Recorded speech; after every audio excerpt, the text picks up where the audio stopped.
Meet and operate and transact ఈ ఒకటి పెట్టండి. వాడే పెట్టుకుని మోడల్ ఇచ్చేసి ఈ రంగం పెట్టుకుంటా అని చెప్పేసి అటెండర్లకు వాళ్ళ క్యాంటీన్ పెట్టుకుంటారు, టీ కాఫీ వరకు బిస్కెట్ వరకు దాని వరకు పెట్టండి. భోజనాలకి దినాలు కొట్టుకోవచ్చు. మనం అన్నా క్యాంటీన్ కాబట్టి భోజనాలు పోదు. వాటర్ ఫెసిలిటీస్ ఎంతవరకు పెట్టాము? సో ప్రతి వార్డులో కూడా మనకు ఆరో ప్లాన్ ఉంది సార్. ప్రతి వార్డులో వేరే వార్డు ఉంది సార్, పిల్లల వార్డు ఉంది, గైనిక్ వార్డు ఉంది, ఓపీలో ఉంది, ఎమర్జెన్సీ వార్డు దగ్గర కూడా ఉంది సార్. అన్ని చోట్ల ఎమర్జెన్సీ వార్డు దగ్గర మాత్రం మనకు పైప్ లైన్ లేదు సార్. మాన్యువల్గా దాంట్లో కోర్ చేస్తున్నాం సార్. నాకు వేస్తున్నాం చేసి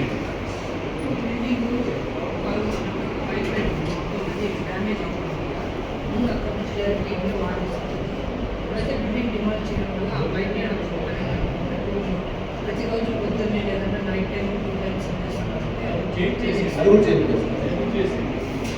ఆరో ప్లాంట్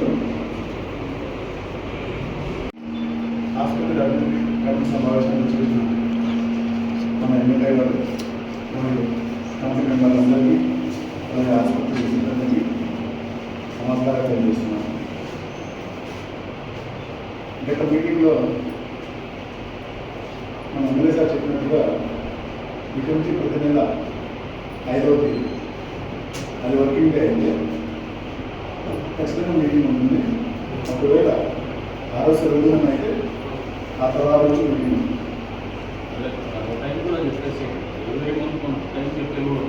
ఉదయం 11 గంటల ఉదయం ఇదే కాన్ఫరెన్స్ హాల్లో మీటింగ్ ఉంది. రోజు ముందుగా నేను ఒకసారి ఇన్ఫార్మ్ చేస్తాను. కానీ ఈ మీటింగ్ అయితే 5th or 6th డిపెండింగ్ కూడా అవుతుంది. టైం అయితే 11 గంటల ఉదయం ఉంది. వాళ్ళు ఎవరైనా కమిటీ మెంబర్స్ ఎవరైనా చేసుకుంటామని వాళ్ళకి ఇచ్చేసి రైట్ సార్, తప్పకుండా తప్పకుండా ఎవరైనా ముందుకు వచ్చి మేము చేసుకుంటాము వాళ్ళకి ఇచ్చేసి. Okay sir. తర్వాత ప్రస్తుతానికి మనకు గతంలో కిడ్నీ సార్ ఉన్నప్పుడు మన కిడ్నీలకు మిషన్ కొట్టించడం జరిగింది సార్. దూరం కాకుండా అవన్నీ పేషెంట్ కింద పైప్ చేసి అన్ని చించేసినారు సార్ వాళ్ళు. సో ఓన్లీ వర్షాకాలం మొదలవుతుంది, మనం అసలు మొత్తం రెడీ చేద్దాం.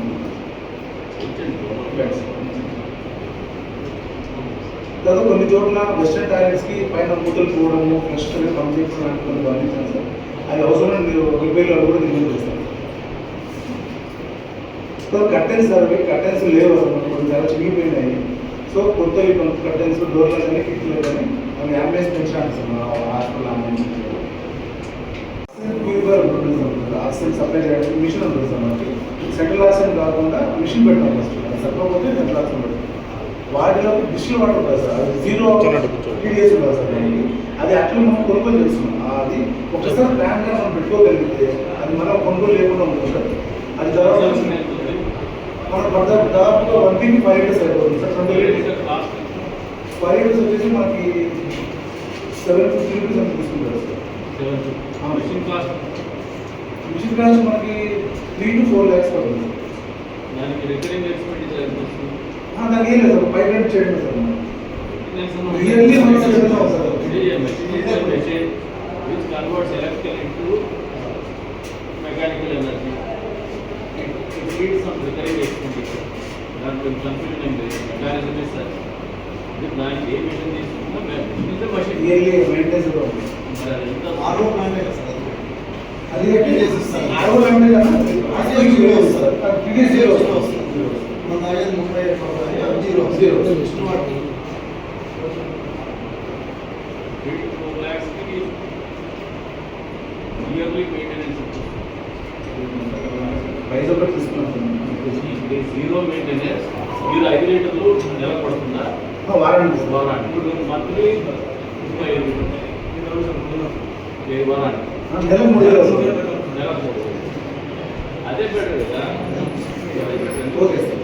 కాంపౌండ్ వాళ్ళ గురించి కానీ సీసీ రోడ్ల గురించి కానీ చెప్పిన వెంటనే ఎమ్మెల్యే గారు స్పందించి సిఎస్ఆర్ నిధుల నుంచి వెంటనే పని మొదలు పెట్టడం జరిగింది. ఆల్మోస్ట్ మన రోడ్డు వేసేసారు, క్యూరింగ్ జరుగుతుంది. కాంపౌండ్ వాళ్ళు ఇవాళ మన ప్రారంభిస్తున్నారు. ముందుగా అందరి కమిటీ తరఫున మన హాస్పిటల్ తరఫున ధన్యవాదాలు తెలియజేస్తున్నాను. తర్వాత ఈరోజు ముఖ్యంగా చర్చించాల్సిన అంశాల్లో మొదటిగా వచ్చేసి మనకు 250 kV జనరేటర్ ఉంటుంది, 35 kV, 15 kV 3 జనరేటర్స్ ఉన్నాయి సార్. ఒకటి బ్లడ్ బ్యాంక్ కోసం, ఒకటి లేబర్ వార్డ్ కోసము, ఒకటి మొత్తం హాస్పిటల్ కోసం 250 కేజీస్. అది 250 కేజీ తీసుకున్న తర్వాత 2 సంవత్సరాలు దాటిపోయింది సార్. అది సర్వీసింగ్ కోసం అని చెప్పేసి కొటేషన్ తీసుకున్నాము. అది ఈ మొత్తం 3 జనరేటర్ సర్వీసింగ్ కోసం sir. Cummins company sir, Cummins company 250 KG sir. మిగతా 2 కిర్లోస్కర్ కంపెనీ సార్. అవి చేయడానికి అనంతపురం నుంచి రేపు వస్తున్నారు సార్. అసలు ఇప్పుడు పెద్ద జనరేటర్ మనకి చిన్న ప్రాబ్లం ఏమొస్తుంది, అరగంట ఆడితే ఆపాల్సి వస్తుంది సార్. అది ఇంజనీర్ ఏదో మార్చేసాను మనం. బట్ సర్వీస్ ఇంజనీర్ రేపు వస్తారు సార్, వచ్చి చేస్తారు.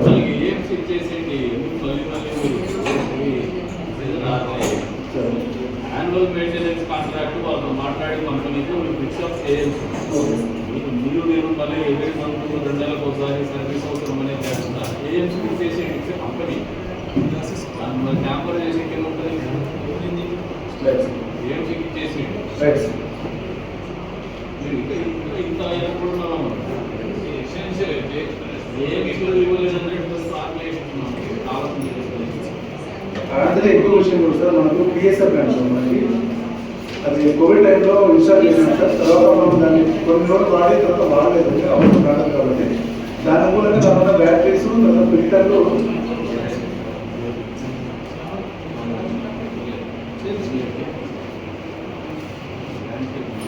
ఇప్పుడు ఆల్రెడీ ఉన్న షాప్స్ దగ్గర అటాక్ చేస్తాం. దానికి ఏదైనా డాక్యుమెంటేషన్ పెట్టుకుంటే మళ్ళీ మీకు లీగల్ ఎంటిటీ అదే మన డిమాండ్ చేస్తారు కాదండి.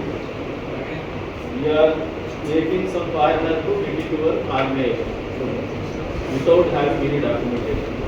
వాళ్ళతో ఎవరన్నా రేపు ఒక చనిపోయా వాడు వచ్చేసి ఆయన చేసిపోయింది అంటాడు. దీనికి ఎట్లా అకౌంట్ షిఫ్ట్ చేస్తారు? ఎవరు తప్పు పడతారు, ఎవరు అకౌంట్ ఎవరు ఎత్తి వేసుకుంటారు?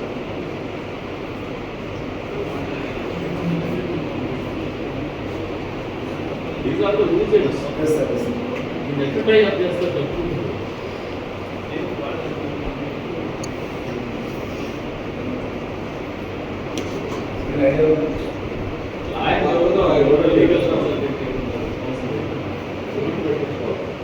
అగ్రిమెంట్ పెట్టుకుంటే డాక్యుమెంట్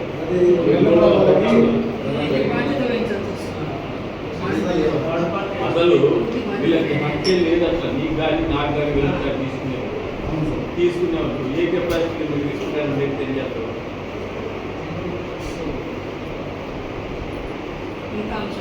ఒకటి విద్యార్థులు చెక్ చేయండి, కౌన్సిలింగ్ వాళ్ళకి ఎట్లా ఫెసిలిటేట్ చేసుకోవచ్చో మీరు ఒకసారి విద్యార్థి చెక్ చేస్తారు. తర్వాత ఎక్స్పీరియన్స్ ఒకసారి ఆలోచన లోపల లీగల్ క్వశ్చన్ ఎందుకంటే యాక్చువల్లీ మనకు దగ్గర నుంచి ఒకరు నడమంట గోడ నుంచి వచ్చినారు మన వాళ్ళు కాదు. మనకు ప్రాబ్లం ఏంటి వస్తుంటే మనకు వార్డ్ నంబర్స్ 9 వార్డులు ఉన్నాయి. ఈ 9 వార్డులకి మనకు 24/7 పనిచేయించాక మనకు ఎండాకాలంలో ఇబ్బంది పడుతుంది ఏదైనా కూడా చేసుకోవాలి. బయట ఎవ్రీ ఉంటాయి వాడడానికి చూడడానికి కూడా కట్టించినట్టు మీ డబ్బులు కట్టించేస్తారు. రెండోది ఒక కంపెనీ వాళ్ళకి ఎవరికైనా చదువుతాను సార్, మీకు ఓపెన్ స్పేస్ ఏదైతే ఉందో దీంట్లో ల్యాండ్స్కేపింగ్ చేయండి, చెట్లు పెట్టింది. Okay sir. ఇది కంపెనీ వాళ్ళకి రమ్మని వాళ్ళు వస్తే మీరు హాస్పిటల్ డెవలప్మెంట్ కంపెనీ వాళ్ళని అవసరం లేదు. లేఅవుట్ ప్రిపేర్ చేస్తుంది.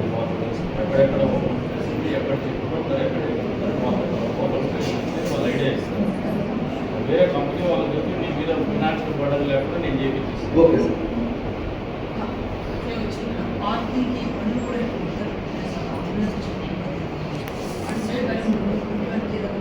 కాంపౌండ్ అయిపోతే మన పిఎస్ ఇచ్చారు పార్కింగ్ కూడా నోడల్ కార్ పార్కింగ్ అందరినీ పెట్టేకపోతే ఏం చేస్తారు, ట్యాక్స్ వస్తుంది.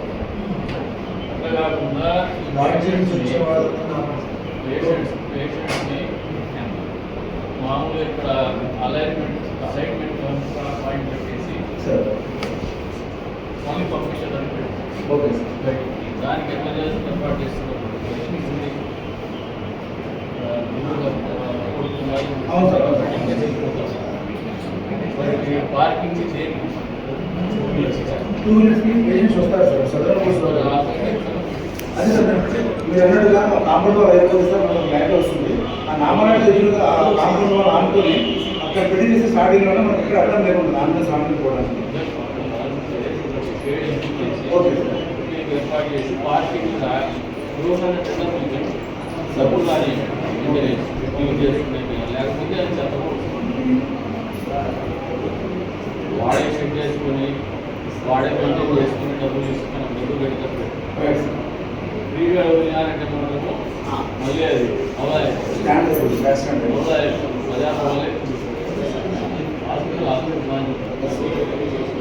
వాళ్ళు చూసి అంచనా వ్యయం దాదాపుగా 4,60,000 రూపాయలు అంచనా వ్యయం ఇచ్చారు సార్ దానికి. సార్ మీరు చెప్పిన నేను కూడా ఏమైనా పాసిబిలిటీ ఉంటే ఏఎంసీ కూడా ట్రై చేస్తాను sir. All the maintenance annual maintenance private party ఇవ్వద్దండి, రెప్యూటెడ్ కంపెనీస్ ఇవ్వండి, ట్రాన్స్పరెన్సీ మెయింటైన్ చేయండి, ప్రాక్టీస్ తీసుకురండి. Okay sir. పద్ధతి పెట్టుకుంటే నడుస్తూ ఉంటుంది system. Right sir, right sir. మన హాస్పిటల్లో ఫైర్ ఎస్టిమేషన్స్ ఉన్నాయి సార్.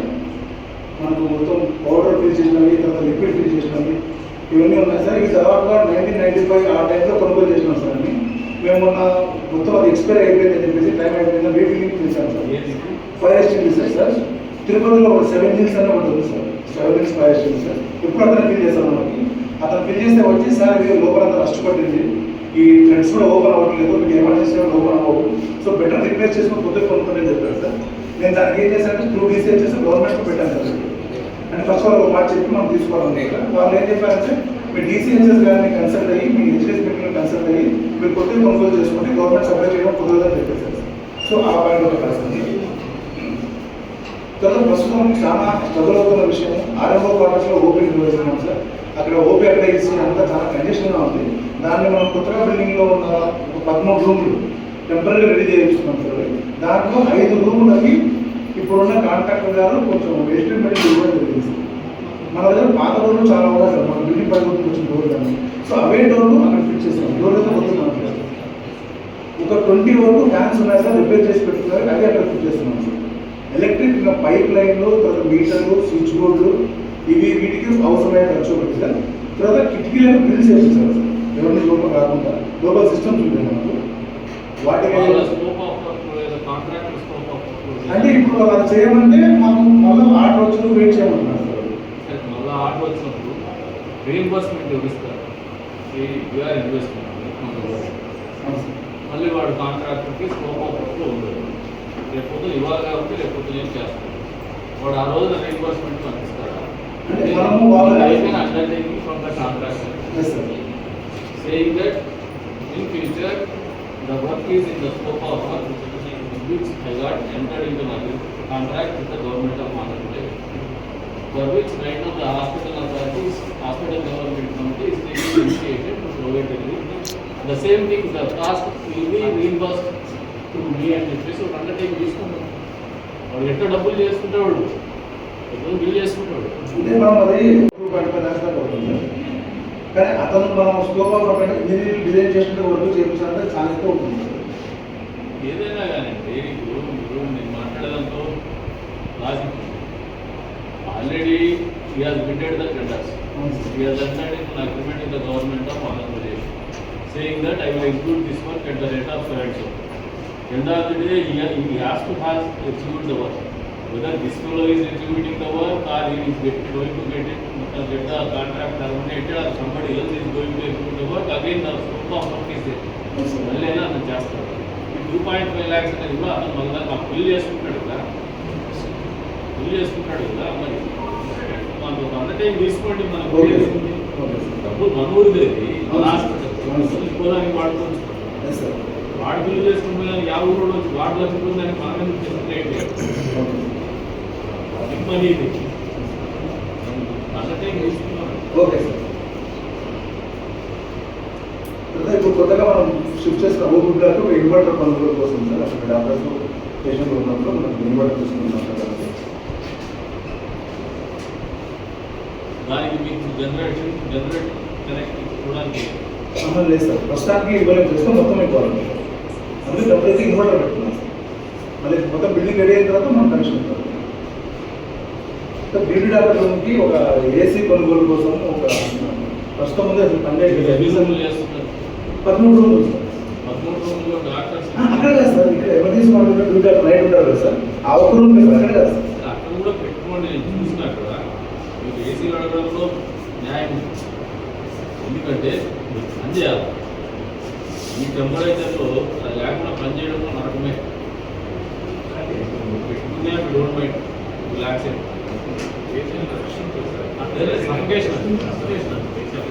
చేయలేదు, తప్పకుండా చేయలేదు. మీరు దానికి పర్మిషన్ తీసుకుని చేస్తుంటామంటే కూడా ఇటువంటి అవినీతి ఉందా? అలా నాకు కష్టం. ఎందుకంటే రైట్లో మార్నింగ్ ఎవరు వర్క్ చేస్తారు. మీరు పని చేసేటప్పుడు మినిమం అంబులెన్స్ ఇవ్వాల్సిన బాధ్యత ప్రభుత్వం మీద ఉంది, మా మీద ఉంది. చేసుకుంటే మాకు అర్థం లేదు. థ్యాంక్ యూ సార్, అది ఇంక్లూడ్ చేస్తాను.